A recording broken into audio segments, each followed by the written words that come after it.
YouTube, c'est Mélodie. Après la crème végétale sans soja spéciale pizza blanche qui date il y a un petit moment puisque entre temps j'ai fait la petite vidéo que vous avez adorée avec ma copine Marion que je vous mets juste là. On se retrouve pour une nouvelle recette de cake au citron sans gluten. Ouais. Une fois n'est pas coutume, la version sans gluten est aussi bonne que la version avec gluten, voire même mieux en fait. Voire même mieux, je trouve. Dans tous les cas, les deux sont fabuleuses. Les deux sont sans sucre raffiné, sans beurre puisqu'elles sont végétales, sans margarine, qui est à la ref, hyper moelleuse et trop bonne. Alors sortez vos citrons, préchauffez votre four à 180 et on va commencer. Oh, je suis trop excitée par cette recette. Si vous me suivez sur Instagram, vous savez que j'ai fait 1 million de tests. Et si vous ne me suivez pas sur Instagram, what you doing? Seriously. La première étape, c'est de sortir notre zester. Râpe. Merci Mélodie. Sortez votre râpe. On va s'en servir pour prendre le zeste de citron dans un grand bol. N'hésitez pas à bien râper. Il ne faut rien laisser. Une fois que votre citron n'a plus de peau, faites-le bien rouler sous vos mains. Ce sera plus facile ensuite pour le presser et recueillir 40 ml de jus de citron. On a fait le plus dur et le plus chiant, promis.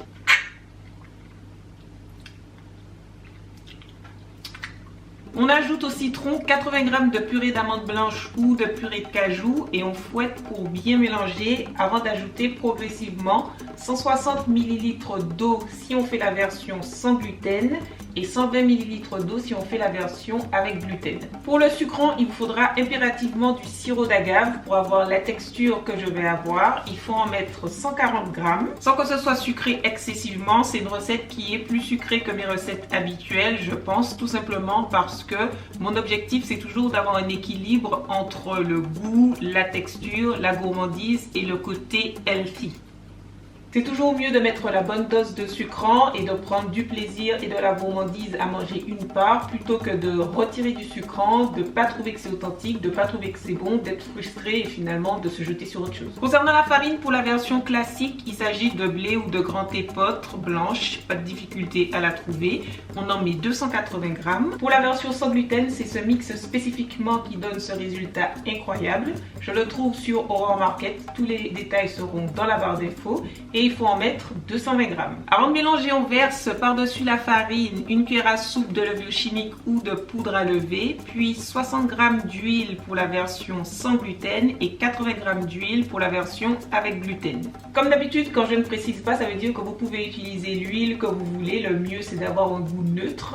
Pour cette recette, j'ai utilisé une moitié d'huile de coco et une moitié d'huile d'olive. Je trouve que ça donne une bonne texture et qu'on sent le goût ni de l'une ni de l'autre. Normalement, le four est déjà chaud à 180, la cuisson dure entre 30 et 40 minutes, on pique pour vérifier, dans un moule à manquer d'environ 18 cm de diamètre préalablement chemisé. Vous pouvez aussi faire des versions individuelles dans des ramequins ou dans des moules à muffins, la cuisson dure environ 20 minutes et ça vous en fera à peu près 8. On laisse bien refroidir pour que les saveurs et la texture se posent avant de découper et de déguster cette merveille. J'ai expérimenté du sucre glace en mixant du xylitol la dernière fois, du coup j'ai tenté un petit nappage. On n'est pas encore parfait, mais je pense que c'est pas trop mal. J'aimerais trop que vous puissiez sentir l'odeur que dégage le gâteau, mais en attendant, vous pouvez regarder comment la texture est trop bien, comment il est super moelleux, c'est hyper appétissant et vraiment, si vous aimez le citron, même si vous n'aimez pas le citron, vous allez adorer. C'est à ce point. N'oubliez pas de regarder ma story Instagram ou ma story YouTube pour voir les ingrédients pour la prochaine recette. Je pense que ce serait une brioche. J'aime mieux faire des petites prédictions que je ne tiens pas. C'est pour ça qu'il faut regarder ma story. Merci beaucoup d'avoir regardé la vidéo. Merci beaucoup d'être là. Un grand merci à tous ceux qui like, qui partagent, qui laissent des commentaires constructifs et qui me soutiennent en achetant mes livres et mes e-books. Ça fait très plaisir et ça m'aide beaucoup. D'ailleurs, n'oubliez pas qu'il y a mon e-book gratuit spécial boisson chaude qui est sorti pour vous réconforter un petit peu pendant ce confinement et ces temps froids qui arrivent, qui sont là. Tout sera dans la barre d'infos et on se retrouve dimanche pour la prochaine vidéo. Bye!